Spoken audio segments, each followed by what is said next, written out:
Hi, welcome everyone tonight to our Q&A. We have Kimani Levy and Samantha Abraham at District 1. They're candidates for trustee. We had started this group addressing federal issues, and somehow we got brought into local election levels, and it's been very fun. This is the last of our series of Q&As. As you all know, early voting, it started today. So please remember to vote. We will do our best. We do our best to be as unbiased as possible here at the forum. Thus far, it's run pretty smoothly. Let's hope it continues that way. There's been no trolls or anybody being rude or anything. So I'm asked that everyone respect the candidates tonight, and I'm sure you will. I'm here hosting with Judy Aronson, who's my co-admin. And she will be asking questions in the chat. Also, Scott Holgren will give you a rundown of anything that's going on in Indivisible at the end if you want to stick around for a few minutes. So it'll work like this. Basically, both candidates will start introducing themselves, telling us about who they are, and they'll have about 3 minutes. I'm not going to time it because there's just two of them. And then we'll have they'll have closing statements at the end, also around 2 minutes, more or less. And then I will start off by asking them questions that they had asked me. The first question will be a question that I asked them to give to me that they would like me to ask. And then I'll ask a few questions, and then you could place your questions in the chat. And Judy will read the questions that you all ask. So that being said, I don't know who wants to start. Does anyone have a preference? Can I say one thing, please? Oh, sure. If you could please put a Q in front of your questions so we can tell questions separate from comments, that would help a lot. And right now everybody has their name on their little boxes. So that helps a lot because then we know who's who. And thank you very much. Enjoy the evening. Thanks, Judy. Kimani or Sam, do you want to start? Whoever starts, we'll go first now, and then in the end, we'll switch it. Sam can go ahead because I didn't submit a question from myself. I didn't have any. This is an introduction, but would you like to start, Sam? Tell us a little about yourself. Yeah, go ahead. I can do either. If you want to go because you didn't understand, that's totally fine. It's fine. Okay. Kimani, do you want to start? Introduce yourself. Tell us a little bit about you and why we should vote for you. Sure. My name is Kimani Levy. Obviously, I live in the 1st District. I've been in Skokie on and off for many, many years, well over 10, but a little bit after graduating from college, a little bit now that I'm older and have a family. But I decided to stay in Skokie because I have 2 disabled parents that live close by. They live in Glenview, and I wanted to stay close. And I decided that I should be more involved with Skokie and know and understand for the sake of my children. I have 2 small boys. So I decided to join the Public Safety Commission. And from there, I wanted to grow into knowing more about Skokie. I started attending board meetings, and my thought process was to get involved before I get impacted. So that's why I'm here, trying to know and understand and make sure that I grow in my knowledge and understanding and love for Skokie. Thanks. How old are your boys? 3 and 5. Cool. Samantha? Hi, I'm Samantha Abraham. I have been in Skokie for 12 years now, but I've grown up in the area, much like Kimani. I grew up in Rogers Park. I went to Evanston Township High School. I've lived in the area my entire life. I love this community.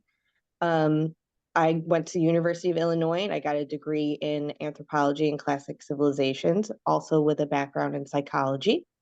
I have spent the majority of my working life in customer service and childcare before becoming a stay-at-home mom about 10 years ago.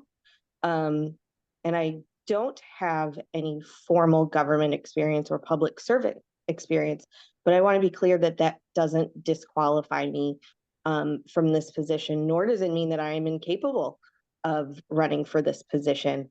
A board of trustees should very much be representative of its community and the people within it who are able to bring fresh voices and perspectives that help shape the policy and the leadership within its community. Like Kimani, I also have 2 boys. They are 10 and 8.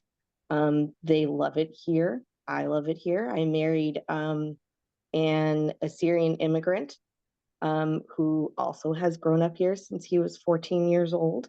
I am a multicultural background myself. My father was Mexican American. And being a part of a community that champions inclusiveness and acceptance is paramount to what I strive to be and raise my children to be. And it is something that's just extremely important to me. And this is what has led me to want to be a part of the leadership for our community and our village. And I want to be able to make sure we're leading with empathy and compassion here for everyone that lives here. Thanks. Well, so Thank you you. asked me to ask you why you moved to Skokie. Yes. So I moved here for really, Skokie feels like home. And I mean that in the way that it is a small town. It has a small town field with all of the urbanness that, you know, you get the amenities of and the benefits of a big city, much like Chicago. You get, you have great schools. There is a very strong police presence, great parks. You're near hospitals. We are right off of the highway. At least I'm right off of the highway. And I love Skokie, as I said before, because of the inclusiveness that you feel here. No matter who you are, you're surrounded by wonderful people. We have wonderful businesses around us. There is so many things that you could possibly need right at your fingertips. And with our community, I have never felt unsafe in a way that is alarming. Even though, like any town and any village, you're going to have crime, you're going to have those things, but the wonderful things about Skokie by far outweigh the negatives. And I think in elections, it's very easy to focus on negatives and the things that we need to build upon. And yes, there are lots of things we need to build upon. However, Skokie is wonderful. And I think that's why a lot of us are fighting for it. We want to maintain and protect everything that makes it wonderful and build upon it. It's already great. It can be better, but I love it because it is already great. Thank you. Kimani, do you want me to ask you a question in particular? Do you want to just get started? Sure, we can get started. Okay, so I know that I believe you received the Code of Fair Campaign Practices. Samantha said that she had not, so we are sending one over to her. So my question, it's an easy question to you both. Have you signed or will you sign the Code of Fair Campaign Practices that states that you will behave ethically in your campaigning? And if there's a secondary source that says something misrepresenting your opponent, would you correct the record? Kimani? I have signed it, yes. And you would correct misrepresentations against your opponent by a secondary source? Yes. And Samantha, will you be signing it? I would happily sign it. When I receive it, I will happily sign it. I believe in honesty, particularly in elections. And I've never met Kimani in person. I don't know a lot about her other than what I have seen in some of the videos, but she seems like a wonderful person. And if I knew anything that was incorrect, I would very happily defend and fight for her. Thank you. Okay, so I think this is a kind of a fun question I like to ask. If you received a grant of $1 million, and this is going to go to, I guess, Kimani first. If you received a grant of $1 million, how would you use that money to invest in Skokie and or in your district?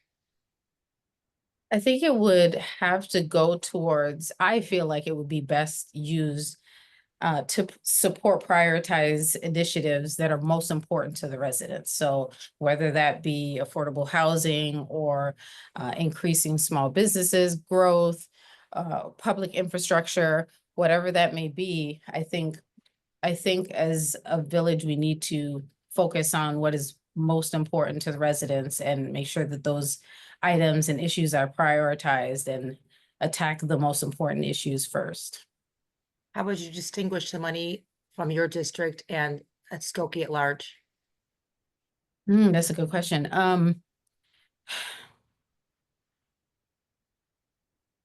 I think there would have to be discussion and negotiation to determine, make those determinations.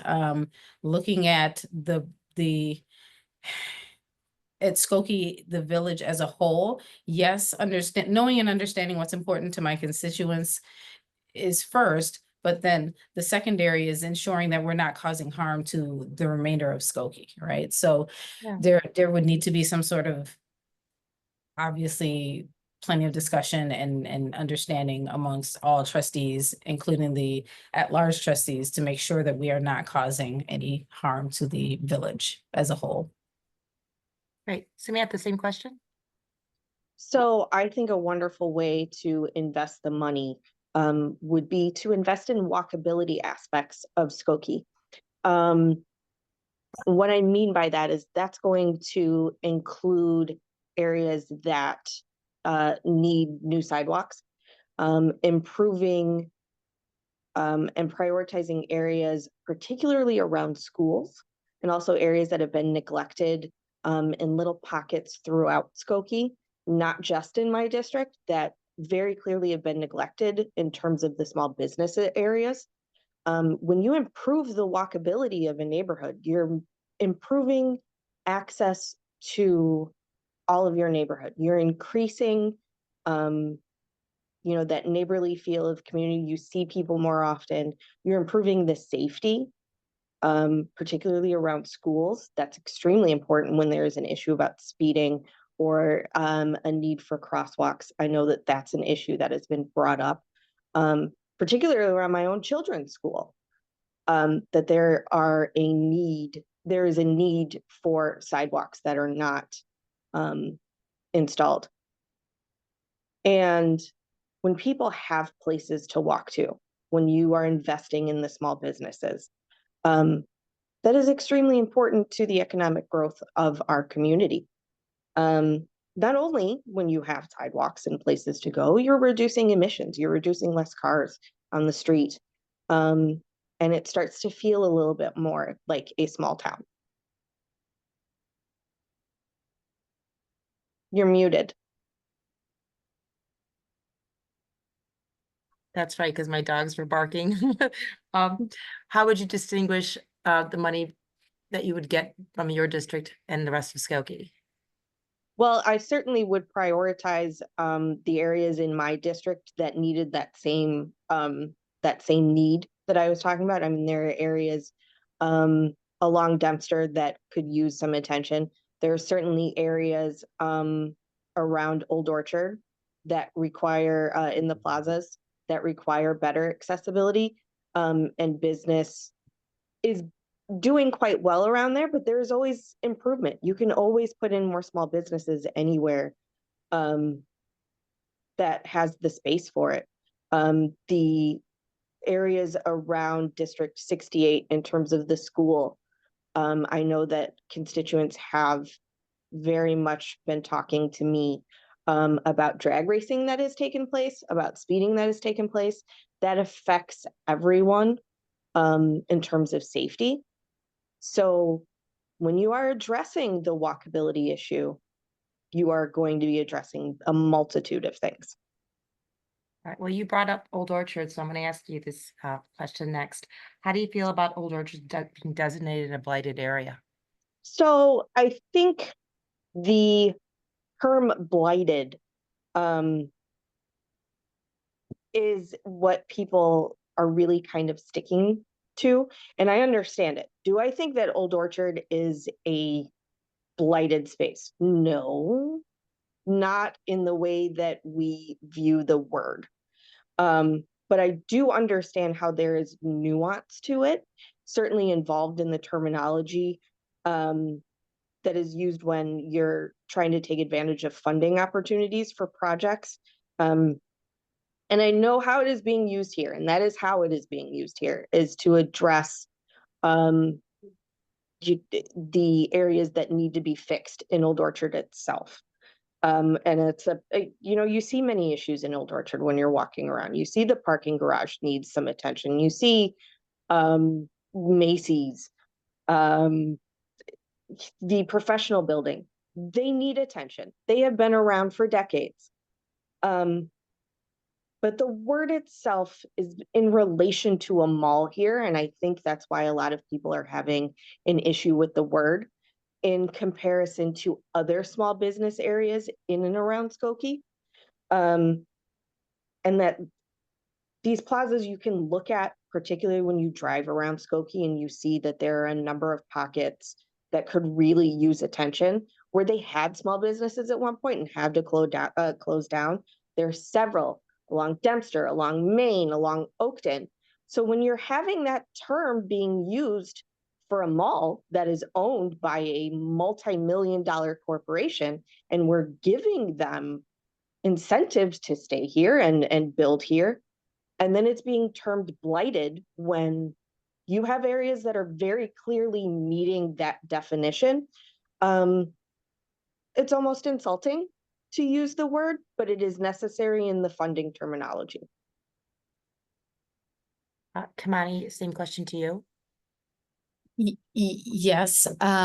While I don't know the full details of how, Old Orchard was designated or the determination was made, I think that when it happened, moving forward as a village, we need to understand the benefits to the residents, Skokie's economic and benefits, and how it outweighs.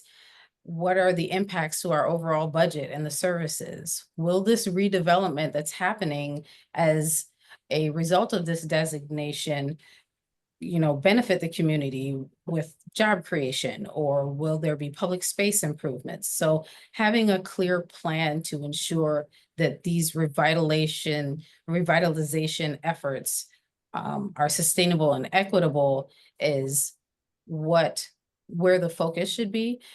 There should also have been more transparency around understanding how the decision was made and why it was made, and communicate that to residents of Skokie. That way there's less confusion, fewer questions being asked, and a full understanding of how this designation was determined, why it's being made, and then how it's going to benefit its residents. Okay, so Kimani, the next question goes to you. What is your opinion on Skokie being designated a sanctuary, or being a sanctuary city? And do you see any issues if the federal government cuts off funding and so forth? So Samantha and I are very similar. We both went to EGHS. We both went to U of I. I myself am an immigrant. My family's from Jamaica. I came here when I was young. Got my citizenship when I turned 21. Woohoo, that was my birthday gift. So as an immigrant myself, I really appreciate Skokie's history of being a welcoming and inclusive village. I think that we should protect the rights and safety of our residents. I've heard constituents say to me that they're nervous about their neighbors because their neighbors are afraid to go outside, with all the activity that's been happening as of late. So we need to make sure that we're protecting our residents and communicating to them that they are safe. The other thing that I don't think we have a lot of room for, and not saying that, Skokie has a great police department. I serve on the Public Safety Commission, so I see all the statistics, I see all the numbers, but I would prefer for our law enforcement to focus on community safety instead of being burdened with federal immigration enforcement and having to deal with all that. So I don't know, for me, advocating for policies that align with Skokie's commitment to DEI and being fiscally responsible is how I feel about this. If it's going to, again, if it's going to cause harm to the village, then there needs to be discussion and considerations. But as a whole, I think protecting the rights and the safety of the residents is important. Samantha? So I think Kimani and I are very, very similar on this stance. I am married to an immigrant. I am married to somebody that came here when he was 14, along with his family. They got their path to citizenship. My father was born here in the United States, but his parents weren't. It is something that is extremely important to Skokie's identity. It's something that we walk around with our literal slogan that says Skokie welcomes everyone. The majority of these people are people that came here for a better life, that have come here, that are working, that are paying into our towns through their groceries, their rent, their homes. They deserve every right, just like any human being, to these resources that they themselves are paying into. And they should have access to them. I don't find an issue with us being designated a sanctuary city. And I very much agree as well that as long as this is fiscally being done responsibly, this is not an issue. I do agree that our police force should be used to take care of the issues that we are having here, particularly in our district. Crime is an issue that people are having very, very valid concerns with. I can hear at night when things go off. I can hear the sirens. I know when things are taking place. I know that through the Ring app, which is what I have, whenever anybody has concerns, we are voicing them. Our police force needs to be worried about the things that are directly affecting our safety and not focusing on somebody's immigration status.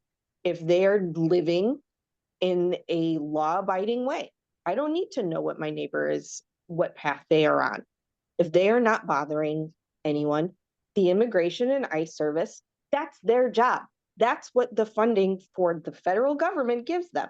They can go and handle that. The police that we are paying for with our direct taxes have a responsibility to us. I had further questions, but I see that there's a lot of questions in the chat, and I think it's more important for your future constituents to ask the questions. So I'm turning it over to Judy. If you can take it over and ask the questions in the chat, please, Judy.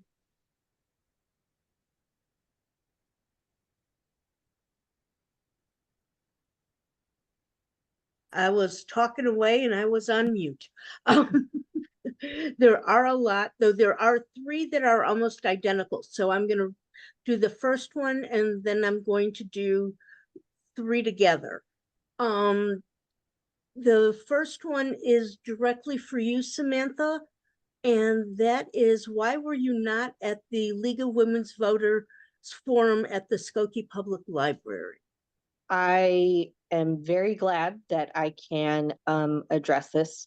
And I'm going to be slightly vague because it is some very personal issues that took place, but you do deserve an answer.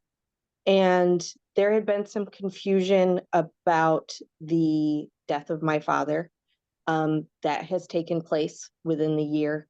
And I'm going to be very specific in that I did not know until I experienced it how grief was going to affect me and my family.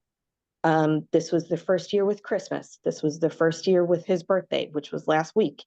And managing my grief and my children's grief has been extremely difficult.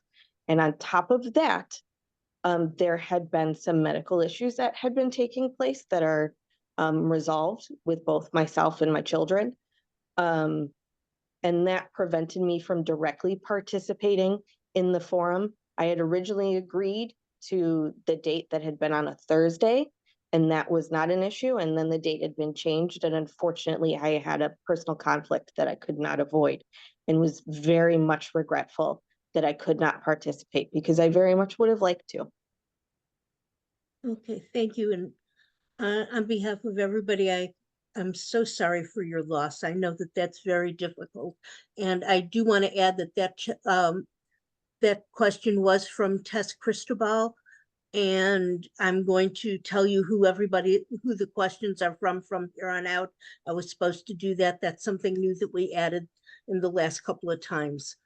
Okay, the next three questions, I'm going to read all three of the questions. I'll tell you who they're from, and you'll see why I'm grouping them together.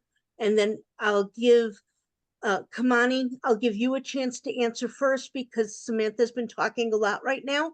And so you'll have a chance and then Samantha will come in. But I see these three questions as being almost identical. The first one is from Irene and Paul. What do you both see as challenges to our community? Sheila Gross says, what is your opinion of our district and its challenges? And Kathy White says, what specific issues do you think are unique to District 1? And what ideas do you have for working through them? So you can see that those three are very similar. Kimani, you're on. I think the primary issue or challenge for District 1 is communication or community engagement. I think that there has been some history of the village maybe lacking in transparency with the residents of District 1. And so I think that's where a lot of other issues matriculate out of. So, you know, if the fact that this district is either feeling ignored or there's a lack of transparency, it kind of is the seed that spawns all the other issues that happen within the district. So in my opinion, that is the main challenge that then leads to a trickle-down effect of other challenges that happen within the district. Okay, thank you. Samantha. So I would say even though this is Skokie as a whole, but particularly from what I have heard from, and I feel in our district as well, is one, there are rats. We've already gone over that. Maybe not today, but that is something that has been heard multiple times. They set off my camera. I know they're here. I know that this is an issue for so many people that relates to public health, public safety. That's something that has to get conquered. I know that they're working on it. There's for sure ways that it can get better. Crime is a big thing. I just went over that a little bit, but when we talk about crime, we're talking about both major and what some people consider minor. I don't think they're minor because I have small children. And when I say minor, I am talking about speeding. I'm talking about drag racing, fireworks that can set off, a fire on somebody's roof. They're not minor to me. But that's something that needs to be addressed by having the police be more visible around here. That's something that people in this community, in our district, where they don't feel like there is enough of a police presence in and around much of our district. I know the border area by Morton Grove and Church, that's something that people are very much having some concern with in terms of theft and catalytic converters. That's something that needs to be increased. You need a bigger police presence there.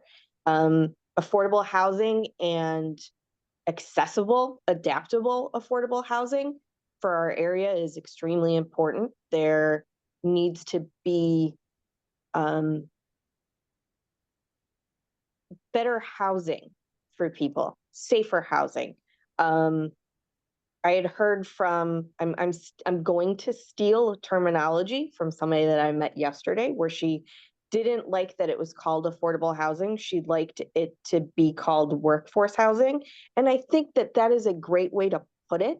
because you're removing the negative stigma that is attached to something called affordable housing, because these are people that have to live in homes that they can afford, but the quality of it is an issue. That's something that needs to be changed and addressed for people in our community. And I agree that building trust and engagement within it is a great way. Rebuilding trust and engagement in our electoral system and in our board, and the trustees and the people that represent you directly. You need to, I'm sorry? I apologize, my phone went off. Sorry. You need to be able to engage with the people that are directly representing you. And that is something that people are very much voicing their anger and concern over. And that's something that needs to be increased and transparent. You need to have people that are representing you that are caring and being compassionate and empathetic to your needs, as well as all of Skokie's. They need to be able to hear you. Okay, thank you very much.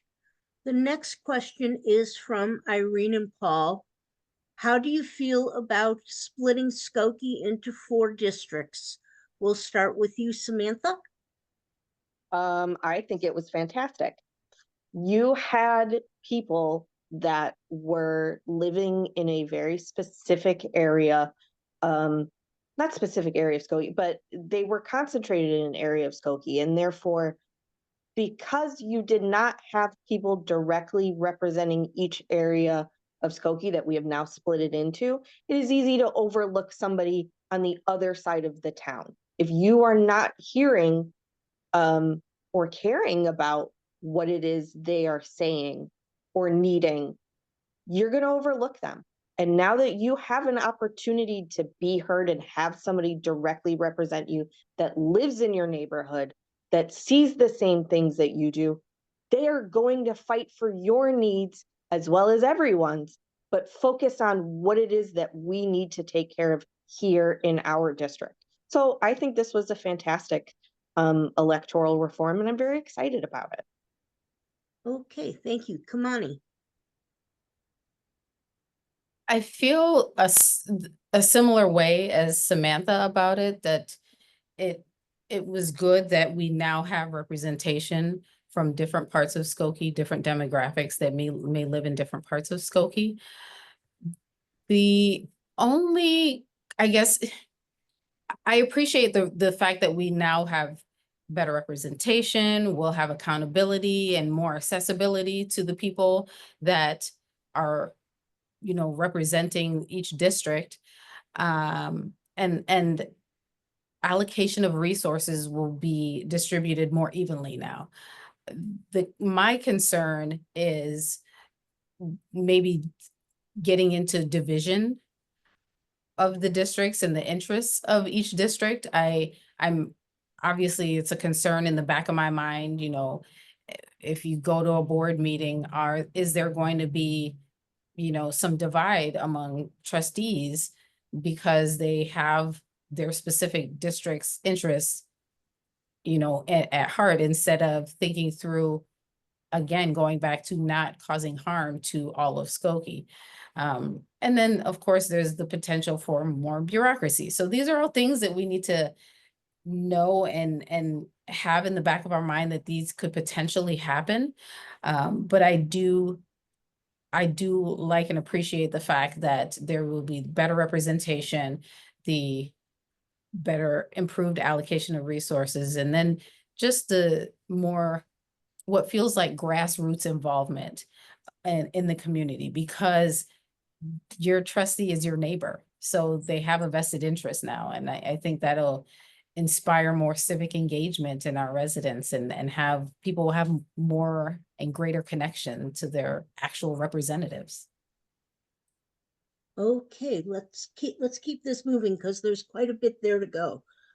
From Trina James, how will you respond if the Skokie Corporation Council and other Skokie elected officials either directly or indirectly encourage you to vote a certain way? Kimani. You know, I had a brief conversation with someone, um, and I had this same concern as well. And this person just told me to vote with my heart. And I thought it was simple, but it was so impactful. Um, I, there may be situations where this does happen, where you're being strongly encouraged to vote a certain way because somebody wants you to. And you don't know what the ulterior motive is behind that. But we're already in the situation we're district. And so we need to have our constituents, you know, in mind when we're making these decisions. So again, you know, going back to the last question, just ensuring that we are thinking through this, and I again like the fact of thinking through and voting with my heart for the right reasons. Okay, thank you. Samantha. Well, I feel the role of the legal department, and the corporation council is very much like a village manager's in that it should be completely independent and have no connection whatsoever with the board. It needs to be completely separate. Outside of necessary business, there is no place for anybody's personal political affiliations or alliances in any way to influence anybody on the board. That is not their role. And even the appearance of impropriety is exactly what leads to the undermining of the public's confidence in their leadership.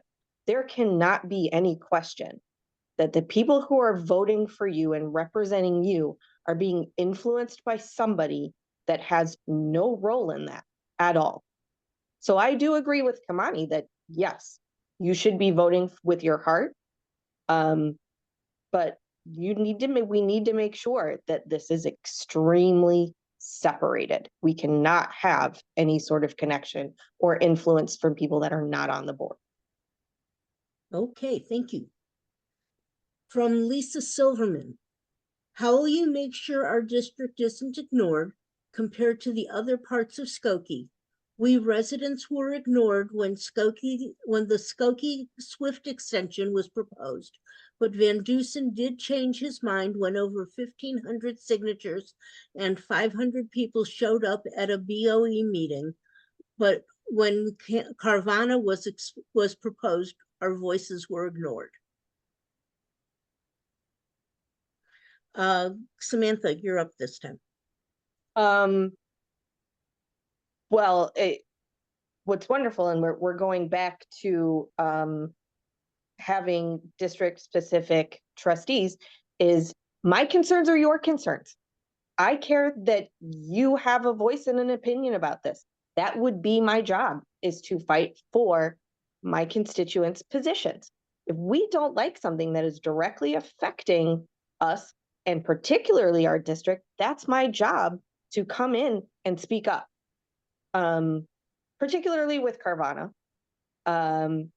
the lack of transparency in why they were voting a certain way was alarming, because they were not explaining where it was that they were coming from in voting for something that the voters clearly did not want. Were extremely vocal about not wanting it, and they were completely ignored. That is not okay. That is what is leading to a wonderful opportunity with this election, is to bring in change. You're going to have a new mayor, you potentially have a new clerk, and you are for sure having quite a few new trustees. It is extremely important for your voice and your vote to pick somebody that is going to fight for you and be independent and progressive in your views and be willing to hear you and listen to you. And I think that being transparent and open and honest and available is how we get there. Thank you. Kimani. Yeah, I agree with some of Sam's sentiments. It goes back to the community engagement and communication, strengthening the transparency. Um, I live at the Optima, so I saw a lot of this, the Carvana thing happening before my eyes, and I think that the village made decisions before actually engaging the residents that it was impacting. So again, going back to the communication and strengthening that transparency, a lot of things needed to happen leading up to this. Something like Carvana and Skokie, so like those initiatives should have been brought to constituents and residents before it even got to the board, so that they could have a say, so that they could voice their concerns and opinions. And I don't think that that's what happened in either of those situations or scenarios. So again, very similar to what Samantha's saying, these things need to be communicated. There needs to be full transparency. We need to have an understanding of why the village is deciding to vote the way that they're voting. But also, what are the intentions? Do you understand the impact, but what are your intentions? Even if the residents of the Optima did vote for Carvana, what would the village do with those funds? Would they then improve the area around District 1? What, like, so there needs to be some understandings, a lot of communication, and that transparency needs to happen way ahead of time when it hit a commission before it even got to the board. So I think that is why the district feels ignored, because things got to them when the village had kind of already signed on the dotted line. And that just isn't right. Okay, thank you. The next question is also from Lisa Silverman. It was very hard to find you both, as you have limited, almost no social presence. How will you keep us informed pre and post board meetings? Kimani. So I do have a website. I don't know. You can literally Google Kimani Levy. There's only 2 of us in the entire world, I think. But if you Google me, you can find I have a website. I'm on Facebook. I'm not super active on Facebook, but I can become active on Facebook. No one's really reached out to me on Facebook. I have a Twitter account that I've had since 2014, I think. I do have an Instagram account, so you can find me. One thing that someone inquired with me about through my website is they asked me if I intend to do, I guess, like a newsletter similar to James Johnson. And I thought it was a capital idea. I think it's great. I think it's a good way to maintain that communication and transparency. And I'm a technology person myself. I'm a technology product manager. So my thought process is to make updates and modifications to my website so that there are opportunities for better communication and better ways for constituents to reach and I guess have those transparent online portals. That way I could solicit feedback, or if we're unable to meet up, they'll have a way to submit feedback and then I would have a way to disseminate information. I know that people can't always make it to board meetings. The board meetings are posted on YouTube, but people might not always have time to sit through them. So having that way to disseminate the information, and you could maybe search and find the things that are most impactful to you, I think I thought it was a capital idea. So that was my thought process in terms of having ways for residents to be involved. I think it also provides a way to help whoever the trustee is to have and get the needs of everyone. That way, it's not just the people that are most vocal. You're capturing everyone in the community if they have access or accessibility to the trustee, and a way to get feedback to them and a way for them to consume information. Okay, thank you, Samantha. I do not have a website. I can make one. I have not yet. I admit that I've been a bit behind in my campaigning, and I would like to rectify that. I do now have a Facebook page. I've always had a personal Facebook page, and some people have chosen to contact me through there, but I do now have a trustee page, and you're welcome to contact me on there. I have an Instagram account. I did get rid of my Twitter account recently.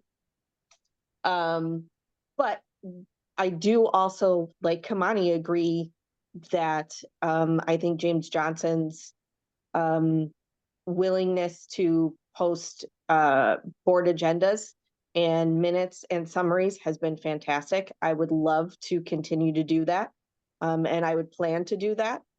Something that I also would love to do is to regularly have, similar to campaign times, meet and greets where people can come and join me at a coffee shop or sketchbook or take flight and talk to me and let me know what their concerns and issues are and figure out ways that we can help each other in our district.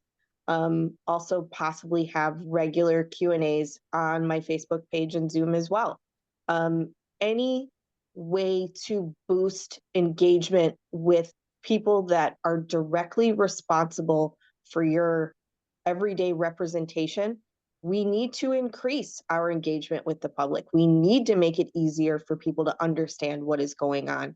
We need to make it easier for them to get involved in their community and keep it feeling like a welcoming place. And keeping in that way is allowing engagement to take place and involvement. And being a part of the Assyrian community and welcomed into that community, I do also plan to spend a whole lot more time in the community center representing this very large underrepresented community that makes up this culture that makes up a huge voting bloc in Skokie, who are very much feeling like they don't have a seat at the table. And that's something that needs to change. So by being accessible and allowing updates to take place is something that's extremely important to the new leadership that's coming in. Very good, thank you. We are running out of time, so I'm going to pick a couple of more questions out of here. There's one more question that I'm going to take from Lisa Silverman, and that is, are you aligned with the Skokie Caucus, Skokie Forward people? Samantha. No, I am not. I am a completely independent candidate. I'm completely self-funded, which is why it's been a bit difficult for me to get out. And in terms of advertising and publicity of myself, I'm on a very limited income with just being a stay-at-home mom and my husband bringing in the income. I don't have a lot of disposable ways to do that, which is absolutely why I should have had a more increased presence online. And that is something I very much intend to change. But being self-funded means that I am independent. I am not in any way aligned with the Skokie Caucus people, and that is not going to change. Thank you. Kimani. I also am independent. I do know the Skokie Caucus people, but I also know everyone. I know everyone who's running. I've met with everyone who's running. I've had conversations with everyone who's running. So I'm trying to maintain an open mind and know and understand what everyone who is running is about and what their thought processes are and what their motivations are. Because if we all end up serving on the board together, we need to be able to work together and ensure that we can move things forward for the residents of the village. So Yeah, I'm not affiliated with any party, but I do know people. I know everyone. Okay, playing into that same kind of basic topic, Trina Jones is asking a two-part question. Part one is, are you okay with the Skokie Corporation Council paid by tax dollars serving as a key political role with the Skokie Caucus Party or its renamed successor? And part two, do you believe that the Skokie Corporation Council should be a staff position that reports to the village manager or a political position reporting to the mayor? Kimani, you're first. So similar to what Samantha mentioned earlier, I do not feel like I don't feel, to answer the first part of the question, I do not feel okay with the corporation council being paid by tax dollars and serving as a political role. I don't think that's right at all. There needs to be that separation. With regards to the second part of the question, I think that I see the benefits of having in-house counsel. It's easy, they're right there, we can ask questions, things don't get delayed, there's a greater level of efficiency. But it does cause issues in this situation, and I can see where it's just a gross conflict of interest. There are other municipalities around the village of Skokie that do not function in that same capacity. And I think it's a better way to function to alleviate that conflict of interest. However, that's just not the case of where we are right now. I don't know what will happen once a new mayor is elected, but we shall see. Okay, thank you. Samantha. Well, I feel that if any position that has an affiliation to a political party, it in relation to being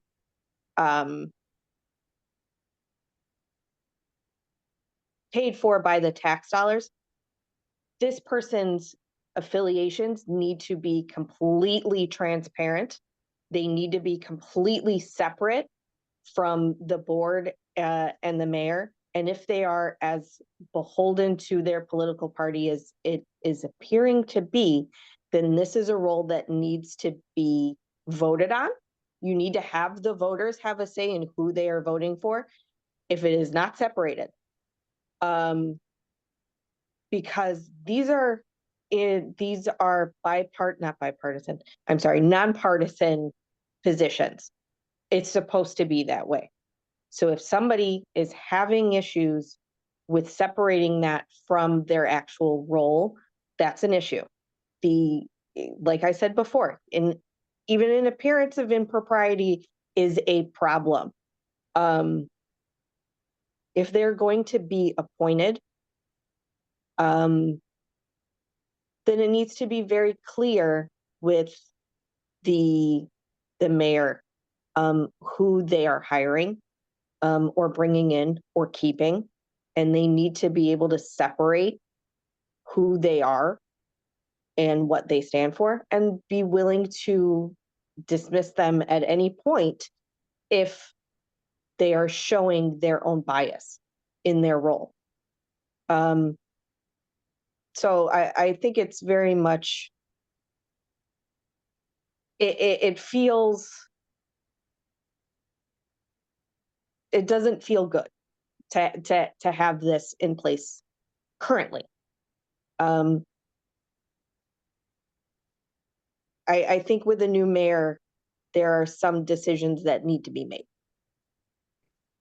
Closing statements. Who started the first time? Samantha did. So, Kimani, do you want to start? Sure. So again, we all know that Skokie is a vibrant, diverse community with, like Samantha said, and I completely agree, so much potential for growth. There's a lot of opportunity for us to innovate and continue with our inclusivity.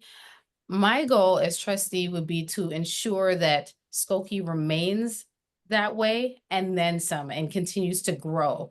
I think every resident, whether they're a homeowner, a renter, a business owner, or even newcomers to the village, should feel heard and feel like their voice is valued and that they're supported. I will do my best to modernize things at Village Hall, ensure that our district and our community is heard.